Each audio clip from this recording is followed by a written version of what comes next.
한 나라가 망할 때 그 중심에는 항상 사람이 있죠. 그리고 모든 것이 무너져 내리는 그 순간 정반대의 선택을 했던 두 남자가 있었습니다. 오늘 이야기에서는 700년 역사를 자랑하던 백제가 쓰러져간 바로 그 비극의 현장으로 들어가서 두 인물의 엇갈린 운명을 따라가 보려고 합니다. 자, 이 문장 그냥 글자가 아닙니다. 이건 뭐랄까 승자가 패자의 심장 한가운데에 새겨넣은 지울 수 없는 낙인 같은 겁니다. 700년이나 버텨온 왕국이 끝났다는 걸 수도 한복판에 떡하니 기념탑까지 세워서 선포한 거죠. 정말 뼈같은 기록입니다. 아니, 700년입니다, 여러분. 700년. 그렇게 오랜 역사를 가진 나라가 어떻게 이렇게 허무하게 한순간에 사라질 수 있었을까요? 정말 믿기 힘든 일이죠. 바로 이 거대한 질문. 여기서부터 오늘 이야기 한번 깊이 파고 들어가 보겠습니다. 자, 그럼 그 마지막 순간으로 한번 돌아가 보죠. 백제의 수도였던 사비성. 진짜 압도적인 군사력 앞에 그냥 힘 한 번 제대로 써보지도 못하고 무너져 내렸습니다. 18만. 이게 어느 정도냐면요. 당나라 군대가 13만, 신라가 5만이었어요. 그런데 당시 수도 사비성에 사는 사람을 전부 다 합쳐도 6만이 채 안 됐다고 합니다. 상상이 가세요? 도시 인구의 3배가 넘는 대군이 그야말로 도시를 삼키려고 몰려온 겁니다. 이건 뭐 싸움 자체가 성립이 안 되는 수준이었죠. 결국 성은 함락되고 백제 마지막 왕 의자왕은 적장 소정방 앞에 무릎을 꿇게 됩니다. 근데 여기서 끝이 아니었어요.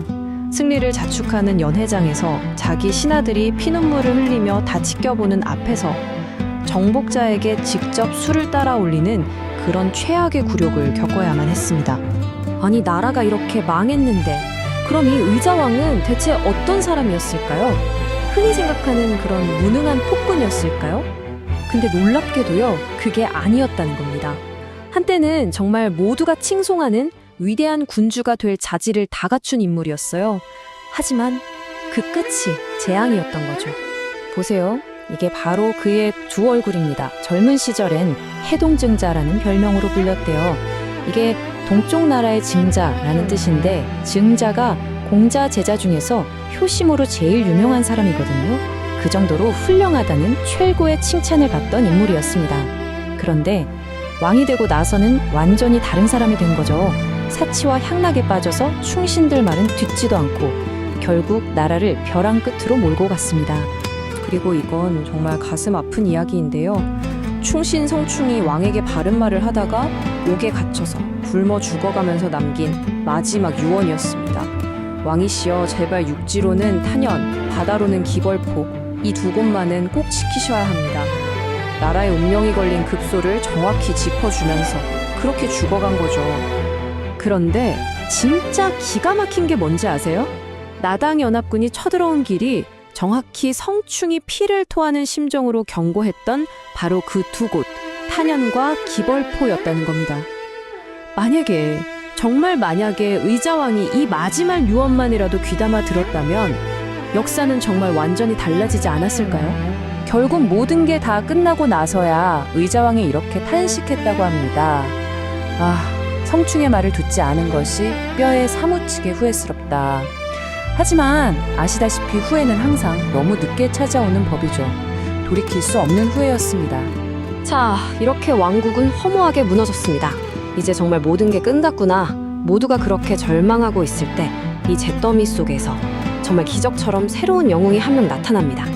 그 이름 바로 흑치상지입니다. 이 사람 사실 처음에는 당나라에 항복했던 장군이에요. 그런데 점령군이 들어와서 백성들을 약탈하고 학살하는 그 끔찍한 모습을 보고만 있을 수가 없었던 겁니다. 그래서 다시 칼을 들고 일어나죠. 꺼져가던 백제 부흥의 불씨를 이 사람이 다시 살려냅니다. 와, 근데 이 사람의 기세가 정말 대단했습니다. 봉기를 일으키고 단 열흘 만에 무려 3만 명의 군사가 흑치상지를 따르겠다 하면서 그의 깃발 아래로 모여든 겁니다. 엄청나죠? 거기서 그치지 않았어요. 가는 곳마다 연전연승을 거두면서 순식간에 200개가 넘는 성을 되찾았다고 해요. 이쯤 되니 흑치상지는 그냥 장군이 아니었죠. 나라를 잃고 흩어졌던 백제 유민들에게는 그야말로 마지막 남은 단 하나의 희망 그 자체였습니다. 자, 이대로 가면 백제가 정말 다시 일어설 수도 있겠다 싶었겠죠. 그런데요, 이 마지막 희망이 무너지는 건 외부의 적 때문이 아니었습니다.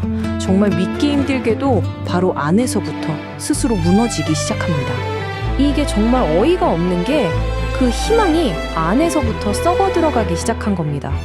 나라를 다시 세우자 이 위대한 목표는 어디론가 사라지고 지도부끼리 서로 잘났다고 추악한 권력 다툼만 하는 거예요.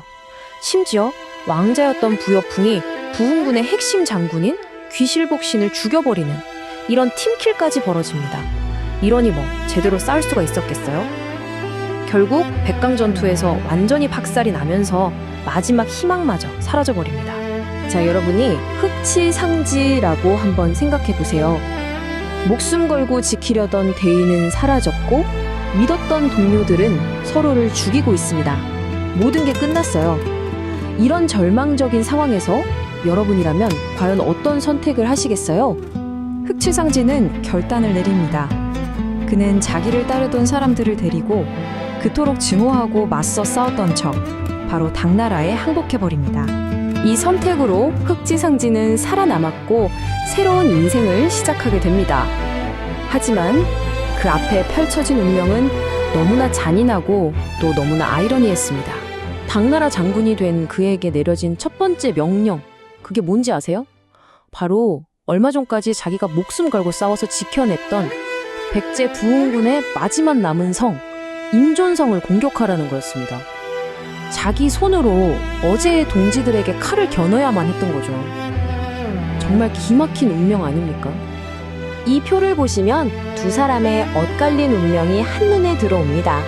의자왕은 나라를 잃고 이국 땅에서 쓸쓸히 죽었죠. 반면에 흑치상지는 적국으로 가서 대장군 자리까지 오르는 엄청난 성공을 거둡니다. 하지만 결과적으로 둘 다 비극적인 끝을 맞이했다는 건 똑같았습니다. 흑치상지는 정날 능력이 뛰어났어요. 당나라의 강적들을 다 무찌르면서 당나라 최고의 명장 반열에 오릅니다. 하지만 아무리 공을 세워도 그는 결국 백제 출신 이방인이었습니다. 결국 정치 싸움에 휘말려 모함을 받고 옥에 갇혔고 거기서 스스로 목숨을 끊는 것으로 파란만장한 삶을 마감합니다. 결국 한 명은 나라와 함께 무너졌고 다른 한 명은 적에게 투항해 살아남았습니다. 하지만 두 사람 모두 비극적인 끝을 맞이했죠. 자, 그렇다면 모든 것이 무너져 내린 폐허 위에서 과연 어떤 길이 올바른 선택이었을까요? 배신과 생존, 그 아슬아슬한 경계에 대해서 여러분은 어떻게 생각하시나요?